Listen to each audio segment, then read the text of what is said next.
Katie Thomaston with Premier Senior Consultants, and we are here this afternoon with another one of our Tuesdays Tips and Talks. Today I have with me Stephanie from AdventHealth Memory Care Clinic. Hello, how are you? I'm good. How are you today? Good, thank you. I'm so glad you came to join us. So you guys are just such a wealth of information for the community, for us, for your patients, everything. Thank you so much, and thank you for having me. Oh, you're welcome. So today I wanted to talk a little bit about what is normal aging versus what might be a sign that you need to go and have some cognitive testing done. So, but first, why don't you tell me a little bit about yourself and tell everyone a little bit about you and Sure. who you are. Thank you so much. As Katie said, my name is Stephanie Malally, and I am a clinical social worker with the AdventHealth Memory Care Clinic. Myself and my counterpart, Tiffany McIntyre, who you've seen in a previous episode, work with the clinic. Been a social worker for over 20 years and have been working with the geriatric population probably the last 4 to 5 years. And my main focus now is community outreach, so providing educations to the community, facilitating support groups and things of that nature. Yeah, that's so important. I mean, what a difference it makes, just that outreach, because you don't know what you don't know. Exactly. So Exactly. Something that we get a lot when we're working with our clients is a lot of people do not realize what the difference is between normal aging and then where there's a problem. Maybe there's a little bit of dementia creeping in, and I thought you would be a great person to come on and educate about this. Thank you. Sure. Of course, as we age, different things occur. I mean, myself now, I definitely find myself where I'll forget things or have to write things down. Yeah. But I know, stress can be an impact on memory as well. So as we age, we may forget every now and then a person's name or what day it is, but we're able to come back and realize a little bit later, okay, it's Tuesday, and move on with our day. I know my grandmother, who suffered from Alzheimer's before she was diagnosed, at times she would call me other family members' names. She even called me my dog's name one time, but she was I've done that before, so I might be in trouble a little later. But she was able to realize, oh no, Stephanie, and we carried on with the conversation. But for individuals that are starting to exhibit symptoms of Alzheimer's or any of the other related dementias, things are more prevalent. They're happening more often, where things get busy, we get stressed out, so we maybe forget to pay our electric bill one month, but it doesn't happen again.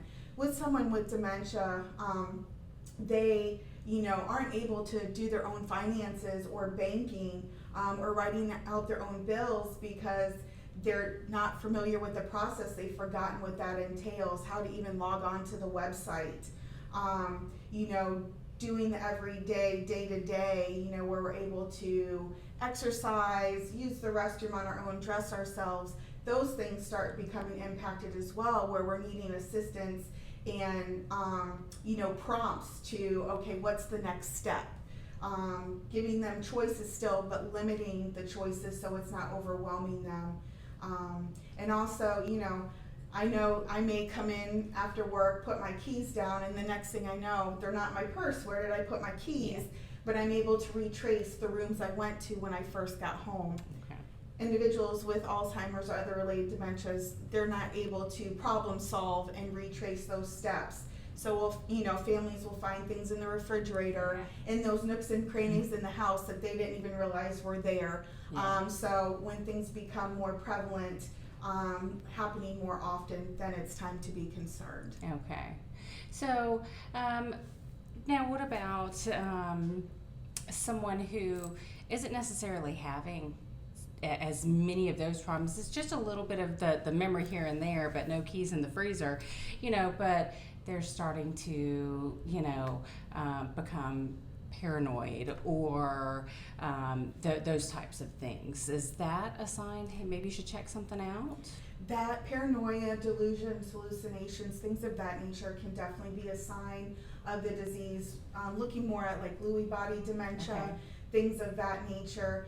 So it's definitely important that if that starts happening, which it is a common thing, people are paranoid that people are stealing from them, their loved ones are stealing. Money is a big factor. I know with my great aunt before she passed and she had Alzheimer's, that she was very like definitive. Stephanie, make sure you get your money that I'm leaving you, make sure no one takes it, you know, things of that nature. I was not concerned about it. I was fine, but I went along with it because I didn't want to upset her either. And, you know, just trying to put her at ease and reassure her. So those are factors as well. So it's, you know, definitely good to keep your primary care doctor involved of any changes. So then they can direct you accordingly. So if it's not maybe memory, it could be something where maybe a psychiatrist could assist with moods or behaviors as well.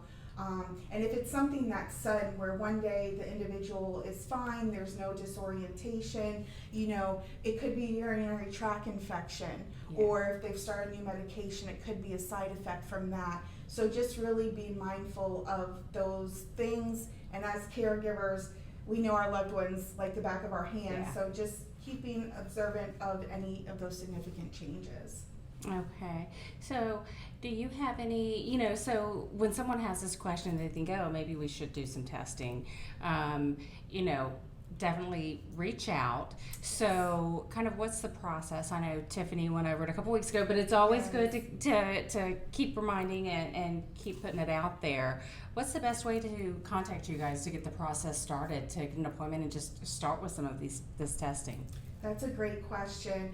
Definitely reaching out to AdventHealth's Memory Care Clinic with care coordination, so we can definitely assist, provide any resources, because there is a little bit of a waiting list, so we're definitely here to support, provide any resources that the family may need, the patient may need, and also that therapeutic support of caregiver support groups, the music therapy, things of that nature.